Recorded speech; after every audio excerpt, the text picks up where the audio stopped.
சீனா மற்றும் பாகிஸ்தானின் எல்லையில் இமயமலை சாரலில் அமைந்துள்ள லடாக் மக்கள் தொகை அளவில் இந்தியாவின் மிகச்சிறிய பிரதேசங்களில் ஒன்றாகும். சுமார் 59,000 சதுர கிலோமீட்டர் பரப்பளவை கொண்ட லடாக்கில் லே மற்றும் கார்கில் என 2 மாவட்டங்கள் உள்ளன. லேவில் பௌத்த சமயத்தினர் பெரும்பான்மையாக உள்ளனர். அதே நேரத்தில் கார்கிலில் பெரும்பான்மையாக ஷியா முஸ்லிம்கள் உள்ளனர். கிட்டத்தட்ட 3 லட்சம் மக்கள் வாழும் லடாக்கில் 97% பேர் பழங்குடியினர்.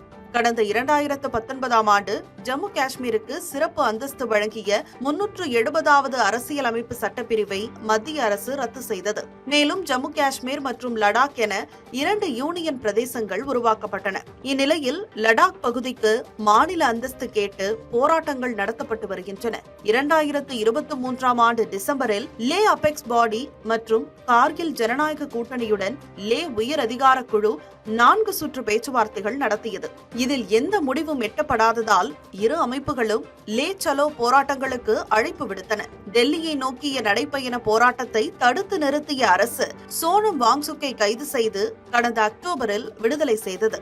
ஒரு பொறியாளரான சோனம் வாங்சுக் 15 செல்சியஸ் வெப்பநிலையை பராமரிக்கும் குறைந்த விலை மண்வீடு, விவசாயிகளுக்கு தண்ணீர் தேவைக்கான கீழ்நிலை நீரை சேமிக்கும் பனிஸ்தூபியின் வடிவத்தில் ஒரு செயற்கை நீரூற்று ஆகியவை இவரின் சில கண்டுபிடிப்புகளாகும். ரமோன் மகசேசே விருது பெற்ற சோனம் வாங்சுக் கதாபாத்திரத்தில்தான் 2009ஆம் ஆண்டு வெளியான பாலிவுட் திரைப்படமான 3 இடியட்ஸில் அமீர்கான் நடித்திருந்தார். அந்த திரைப்படம் வெளியானதும் தேசிய அளவில் புகழ் பெற்றார்.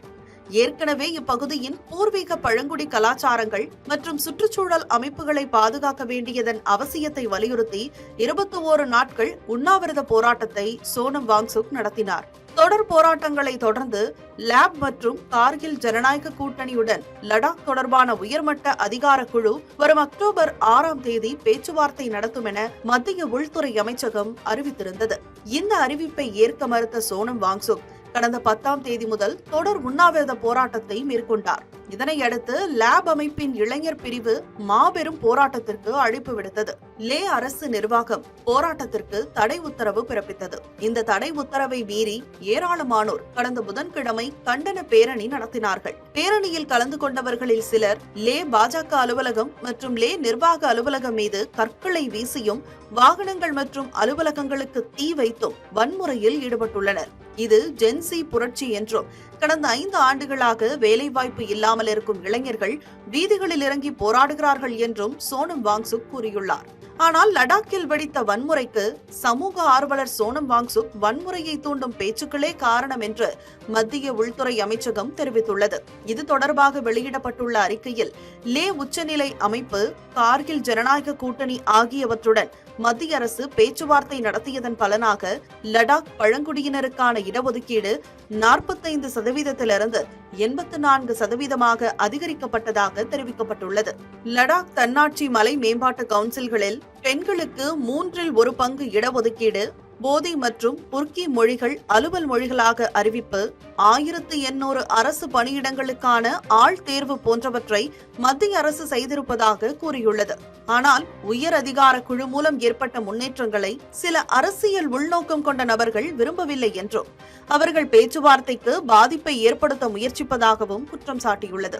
பல தலைவர்கள் கேட்டுக்கொண்ட போதும் வாங்சுக் தனது போராட்டத்தை கைவிட மறுத்தார் என்றும் நேபாள போராட்டம் உள்ளிட்ட சில போராட்டங்களை குறிப்பிட்டு பொதுமக்களை அவர் தூண்டிவிட்டதாகவும் மத்திய உள்துறை அமைச்சகம் கூறியுள்ளது.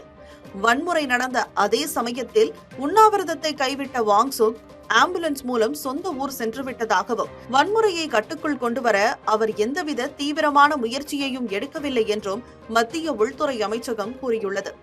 அதே நேரத்தில் அரசியல் சாசன பாதுகாப்பை வழங்கி லடாக் மக்களின் விருப்பத்தை நிறைவேற்றுவதில் மத்திய அரசு உறுதியாக உள்ளது. இந்த விவகாரம் தொடர்பாக ஊடகம் மற்றும் சமூக ஊடகத்தில் வெளியான பழைய மற்றும் ஆத்திரமூட்டும் காணொலிகளை யாரும் பகிர வேண்டாம் என்று கேட்டுக் கொள்ளப்பட்டுள்ளது.